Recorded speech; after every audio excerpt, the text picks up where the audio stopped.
요단 저쪽에 있는 아모리 사람의 두 왕 시온과 옥에게 행한 일, 곧 그들을 전멸시킨 일을 우리가 들었습니다. 홍해를 가는 사건, 저 강 건너편에서 있었던 일들 다 소문 듣고 알고 있다는 것입니다. 그러니까 빨리 알아차리는 것이 중요합니다. 하나님께서 라합으로 하여금 이스라엘 백성들과 고락을 같이 할 것을 이미 그 마음을 통해서 개입을 해버린 겁니다. 아모리 사람의 두 왕 시온과 옥에게 행한 일 우리가 들었습니다. 이들도 애시당초 죽이려고 하질 않았습니다. 요리 좀 지나가자, 못 간다 하니까 할 수 없이 그들을 친 겁니다. 전쟁에서 승리했다 하더라도 어느 정도 피해가 있기 마련입니다. 그러나 이스라엘 백성들은 피해 없이 죽지 않았습니다. 하나님께서 완벽한 승리를 주신 겁니다. 이 모든 소식을 들은 라합은 이스라엘과 함께 하시는 하나님을 믿게 된 것입니다. 라합과 같이 사는 동네 사람들도 홍해를 건넌 그런 소문을 다 들었다고 했습니다. 이 백성들이 간담이 녹아다닌 것은 이 백성들도 다 듣고 알고 있다는 뜻이에요. 뭔 그런 일이 있으려고 자다가 공창 두들기는 소리에 오고 자빠졌다. 안 믿는 사람들도 있을 것이고, 그래도 안 된 골격에 연기가 나간디? 저 이스라엘 사람들이 섬기는 하나님인가 뭔가가 굉장을 하고 있던데 하면서 겁먹은 사람도, 간담이 녹아본 사람도 있었고, 분명 여러 가지가 있습니다.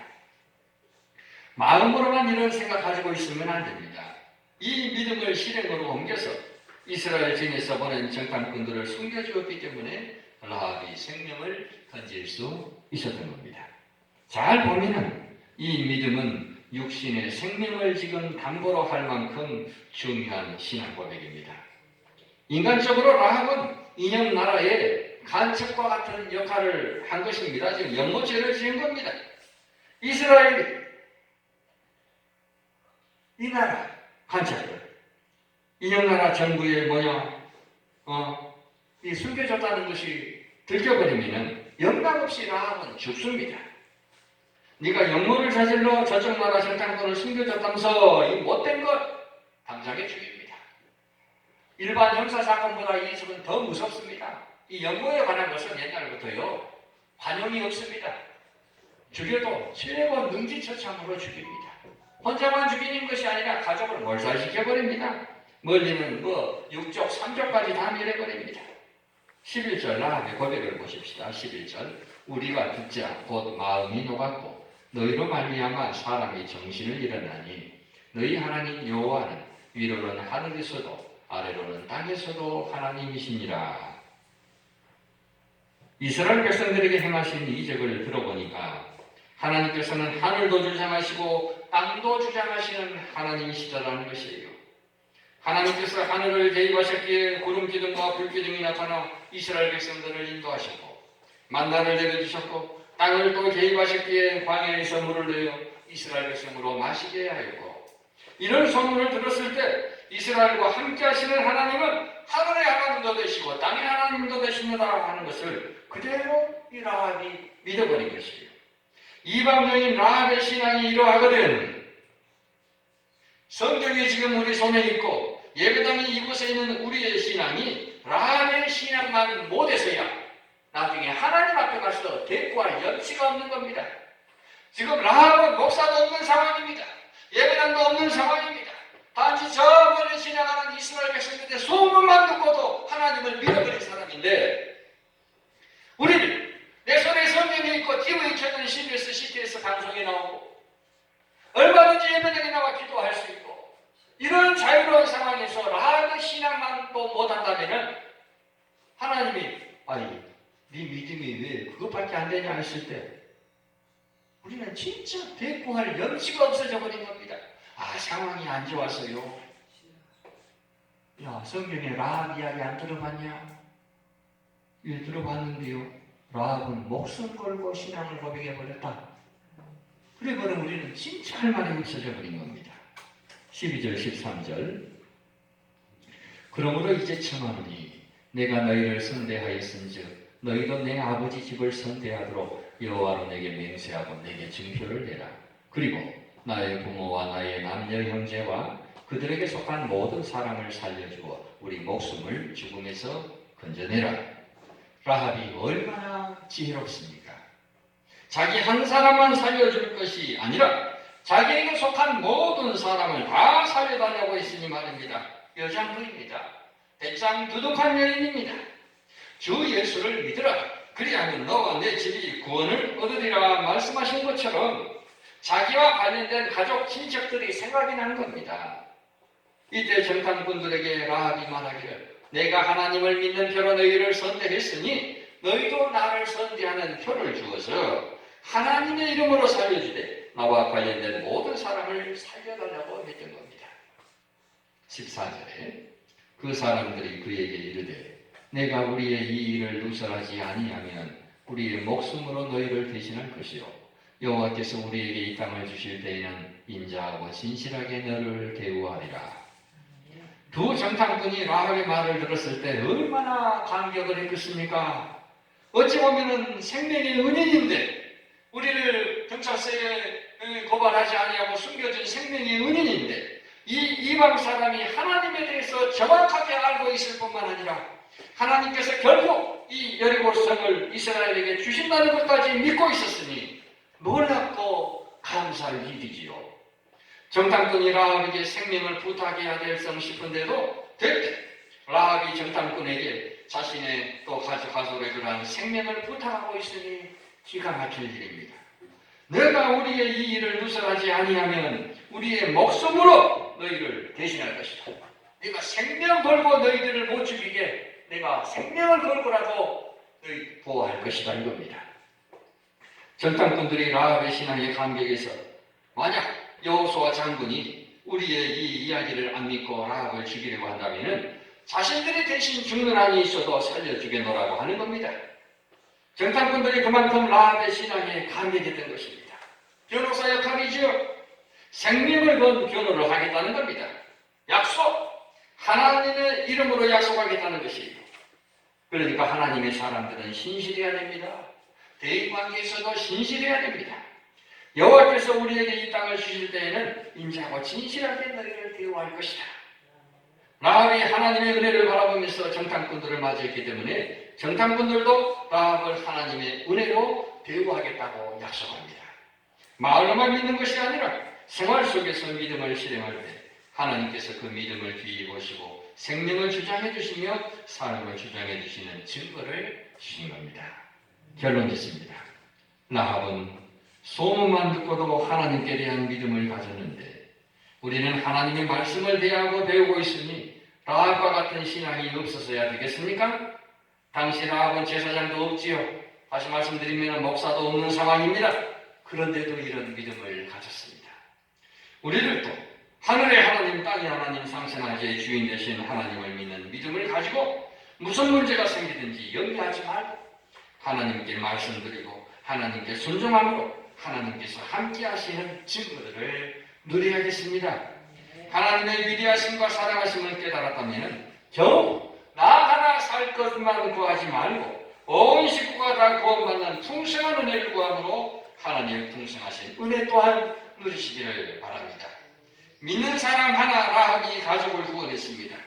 믿는 우리 한 사람이 어떤 가정에 있다면 그것도 가정의 큰 복입니다. 박병선 장로 부인 정권사 이야기를 우리는 이렇게 들어 알지요. 이분으로 인해서 그 가정이 구원받습니다. 남편은 진돗개 전도왕이 되었습니다. 저 역시 제 가정의 첫 성도입니다. 우리 모두가 라합과 같은 그러한 신앙, 그러한 이상을 가져야 됩니다. 하나님의 약속, 주 예수를 믿으라 그리하면 너와 내 집이 구원을 받으리라. 사도행전 16장 31절의 말씀을 그대로 받아들이시기를 바랍니다. 여의 똥 해가지고 우리 집 인자 예수님 믿는다 그런 가정도 가끔은 있겠지만 대부분 누가 예수님 한 사람 믿게 되어서 점점 그 집안의 사람들이 예수님 믿게 된 경우가 대부분입니다.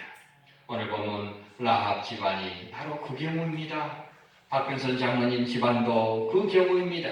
우리도 바로 이 경우가 적용될 것이니 힘써서 기도하고 복음을 확산시키는 우리 모두가 되시기를 바랍니다. 기도하십시다. 하나님 앞에 염치 있는 신앙 되기를 원합니다. 목사도 없는 환경에서, 예배당도 없는 환경에서 이스라엘 백성들에 대한 소문만 듣고도 하나님을 제대로 알고 믿어버린 그 라합의 내용이 우리의 신앙보다 더 깨끗한 신앙인 것처럼 느껴집니다. 하나님 아버지, 우리에게 강건한 믿음 주시고 라합 이상의 생명을 건 믿음 더하여 주셔서 나중 하나님 대면했을 때 부끄럽지 아니하도록 우리를 붙들어 주시옵소서. 예수님 이름으로 기도하옵나이다. 아멘. 502장입니다.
광고 말씀드립니다. 점심과 또 오후 예배, 수요 기도회, 새벽 기도회 이번 주도 역시 쉬게 됩니다. 정부에서 다음 주에 대한 상황을 어떻게 또 발표할지 이번 한 주간 기다려 보면서 토요일에 장로님들과 당회를 한번 하고 다 집집마다 전화 연락을 드리겠습니다. 그렇게 하시기를 바랍니다. 정부에서 만약에 해제를 한다면 다음 주에는 정상 예배가 될 것입니다. 정부 시책을 다시 한번 바라보면서 이번 주 토요일에 다시 한번 당회를 하고 결정을 하겠습니다. 예배 후에 우리 신부장님들은 잠시만 남아주시기를 바랍니다. 하는 말씀이 있습니다. 찬송가 54장 찬송하고 축도함으로 마칩니다.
이제는 우리 구주 예수 그리스도의 은혜와 하나님 아버지 무한하신 사랑하심과 성령 하나님께서 우리를 지도하시고 깨우치시고 충만케 하시는 은혜가 오늘 또 예배로 주께 영광을 드리는 주의 백성들을 위해 이 나라 그 세계 위에 영원히 함께하게 파옵시기를 간절히 축원하옵나이다. 아멘.